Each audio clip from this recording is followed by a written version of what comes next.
La société médiévale, la guerre au Moyen-Âge. Quand on pense à la guerre au Moyen-Âge, on imagine immédiatement des chevaliers équipés de lourdes armures, en route pour les champs de bataille et fonçant tout droit contre leurs adversaires sur le dos de leur destrier, le cheval fait pour la guerre. Oui, la guerre est très présente à cette époque, mais contrairement à ce que l'on croit parfois, les hommes ne se battent pas n'importe comment ni pour n'importe quelle raison. Alors pourquoi faire la guerre au Moyen-Âge ?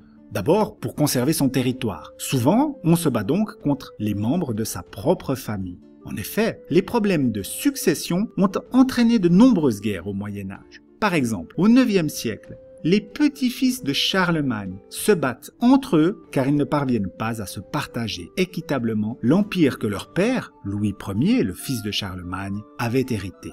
On se bat aussi pour défendre son territoire. Par exemple, au 8e siècle, Charles Martel défend les territoires francs contre les avancées des Arabes qui occupent le sud de la Gaule. Il les bat près de Poitiers en 732 et Charles Martel en tire un immense prestige.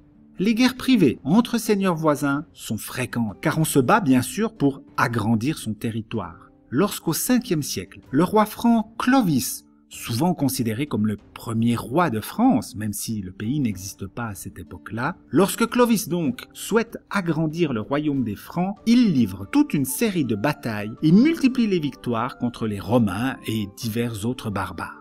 C'est aussi grâce à ces conquêtes que Charlemagne forge un immense empire. Chaque année, au mois de mai, il convoque ses troupes et c'est ainsi qu'il réussit à s'emparer, entre autres, des terres des Lombards et des Saxons.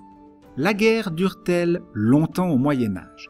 Normalement non, la plupart des guerres au Moyen-Âge sont de courte durée. Leur but, c'est d'affaiblir l'adversaire pour lui prendre ses possessions. C'est lors de la chevauchée que les troupes commettent de véritables raids, des pillages durant lesquels tout est bon pour détruire le matériel militaire et les récoltes de l'ennemi. Dans la bataille, le but est plutôt de capturer des prisonniers pour demander le paiement de rançon. Contrairement à ce que l'on pense, la guerre au Moyen-Âge est beaucoup moins meurtrière qu'à d'autres périodes de l'histoire. Pour la simple et bonne raison qu'au Moyen-Âge, il était très rentable de capturer et de demander une rançon pour les prisonniers. Les chevaliers vaincus valaient leur poids en or.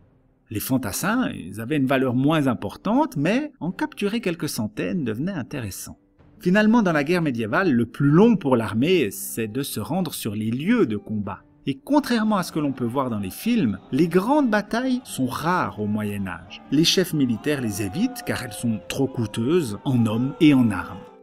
Il y eut cependant une longue guerre, la guerre de 100 ans, qui dure en réalité 116 ans, de 1337 à 1453. Mais là aussi, il ne faut pas imaginer 116 années de bataille impliquant des milliers de chevaliers, sinon il n'en serait pas resté beaucoup dans les pays qui se battaient. Qui trouve-t-on dans une armée au Moyen-Âge ? Bien sûr, les chevaliers et leur coûteux équipement, à qui on donne ce nom simplement car ce sont des hommes d'armes montés à cheval. Les chevaliers sont les guerriers les plus connus, mais ils ne sont pas les seuls à combattre. À l'époque où la féodalité est le plus répandue, soit environ de 900 à 1100, un seigneur qui lève une armée le fait avec tous les hommes qu'il juge assez en forme pour être fantassins, c'est-à-dire combattants à pied, ou alors archers, arbalétriers et bien d'autres rôles utiles pour une bataille. Pour simplifier, l'armée se compose de 3 types de combattants. La cavalerie montée, qui se divise en petits groupes rassemblés autour de la bannière. Les cavaliers avancent lentement pour conserver leur alignement et accélèrent à la toute fin pour charger l'ennemi. Il y a aussi la cavalerie démontée, qui se déplace à cheval mais qui combat à pied et qui a pour tactique d'attendre l'attaque de l'adversaire. Enfin, l'infanterie se compose de fantassins, c'est la partie la plus importante de l'armée que les chevaliers appellent vulgairement la piétaille, puisqu'ils vont à pied. Les femmes combattent-elles ? Normalement non. Le terme de chevaleresse ou de chevalière désigne la femme du chevalier. Mais ça désigne aussi celle qui combat à cheval ou encore la dame qui appartient à un ordre de chevalerie. Il arrive qu'une femme prenne les armes pour défendre son domaine, en l'absence de son époux par exemple, mais ce sont dans des circonstances exceptionnelles. Il n'y a pas de bataillon de femmes soldates, même si des femmes ont pu participer par exemple à la défense de leur ville ou de leur château.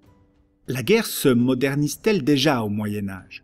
Oui, par exemple, le Moyen Âge a vu l'équipement militaire se transformer pour devenir plus léger, plus pratique et plus efficace. Pour assurer une meilleure stabilité au cavalier sur son cheval, l'étrier est conçu au IXe siècle. L'artillerie, c'est tout ce qui permet de bombarder l'ennemi, se développe aussi. La bouche à feu est l'ancêtre du canon, le trébuchet est utile pour attaquer les châteaux et le feu grégeois, un mélange de naphte, c'est du pétrole naturel, et de salpêtre, est tout à fait répandu. La coulevrine, un canon à main, est le lointain ancêtre des fusils et apparaît à la toute fin du Moyen Âge. Quand être soldat du Seigneur devient-il un métier ? Presque tout au long du Moyen Âge, il n'existe pas d'armée professionnelle telle qu'on les connaît aujourd'hui. Se battre, c'est quelque chose que tout homme libre, qu'il soit riche ou pauvre, peut être amené à pratiquer si son suzerain, c'est-à-dire son seigneur, l'exige de lui.